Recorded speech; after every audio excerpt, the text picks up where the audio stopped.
ঈদের পর থেকে গোশ খেতে খেতে যাদের জিহ্বায় স্বাদ উঠে গেছে, ঠিক তাদেরই জন্য সুন্দর মজার একটা জিভে লেগে থাকা রেসিপি।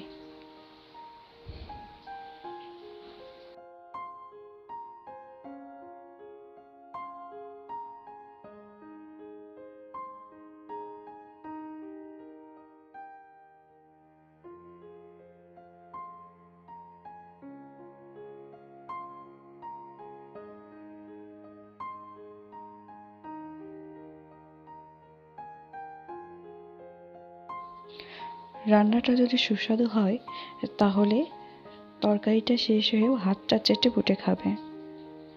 হ্যালো এভরিওয়ান, আসসালামু আলাইকুম। কাঁঠালের সময় আর কাঁঠালের এঁচড় খাবো না তা কি হয়? তবে এঁচড়টা যদি রান্না করা হয় গরু বা খাসির চর্বি দিয়ে, এঁচড়ের স্বাদটা তখন অমৃতর মতো হয়ে যায়। এখানে মশলা যা যা লাগছে, আমি পেঁয়াজ নিয়েছি, হলুদ, লবণ, মাংসের মশলা যা যা লাগে আর কি। আর অবশ্যই এখানে গরু বা খাসির চর্বি আপনাদের পছন্দ মতো নিতে পারেন।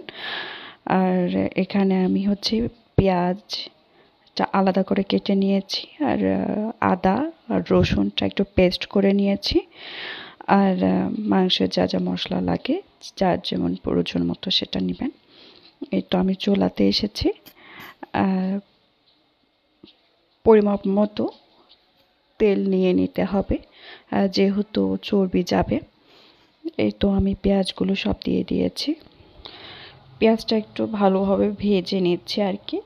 ভেজে নেওয়ার পরে 2টা তেজপাতা, দারুচিনি, লবঙ্গ, এলাচ এগুলো দিয়ে একটু ভালোভাবে ভেজে নিচ্ছি।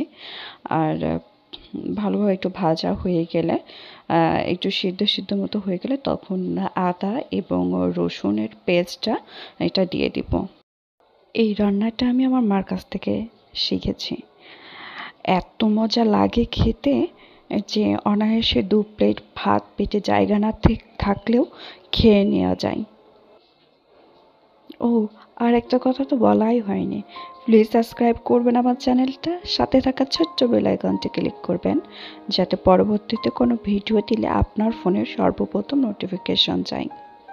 একে একে সব মশলাগুলো দিয়ে আমি ভালো করে মশলাগুলো কষিয়ে নিব।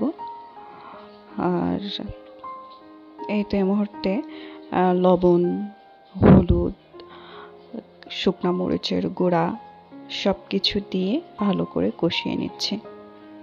যে কোনো তরকারির স্বাদ কখন বাড়ে জানেন? মশলাটা ভালোভাবে কষিয়ে এবং এর ভেতরে কাঁচা যে তরকারিটা দেওয়া হয় না, সেটা অনেকক্ষণ ধরে কষালে তরকারিটার স্বাদটা 1000 গুণ বাড়ে। মশলাতে পানি দিয়ে আমি আবারও ভালোভাবে কষিয়ে নিচ্ছি। মশলাটা একটু কষানো হয়ে গেছে, ঠিক সেই মুহূর্তেই আমি পরিষ্কার করে রাখা চর্বিটা ঢেলে দিচ্ছি এবং চর্বি দিয়ে বেশ কিছুক্ষণ আমি নাড়াচাড়া করে কষিয়ে নেব। চর্বির থেকে যখন তেল ছুটে বের হবে ঠিক সেই মুহূর্তেই আমি আমার কুটে রাখা, পরিষ্কার করে ধুয়ে রাখা কাঁঠালের এঁচড়গুলো সবগুলো চর্বির ভেতরে দিয়ে দেব। মশলার ভেতরে দিয়ে আবারও সেই অনেকক্ষণ ধরে নাড়াচাড়া করতে হবে যাতে মশলাটা ধরে না যায়। এই তো তরকারিটা আমি একটু করে পানি দিয়েছি আর কষিয়েছি, আবার একটু দমে দিয়েছি, আবারও পানি দিয়েছি, আবার কষিয়েছি। এভাবেই রান্নার প্রসেসিংটা কমপ্লিট করেছি।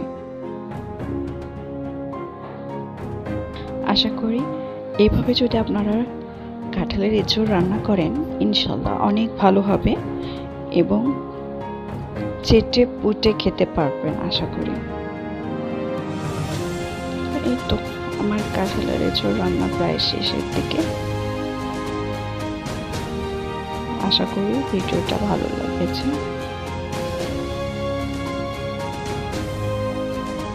ভালো লেগে থাকলে প্লিজ সাবস্ক্রাইব করবেন আমার চ্যানেলটা, সাথে থাকা ছোট্ট বেল আইকনটি ক্লিক করবেন।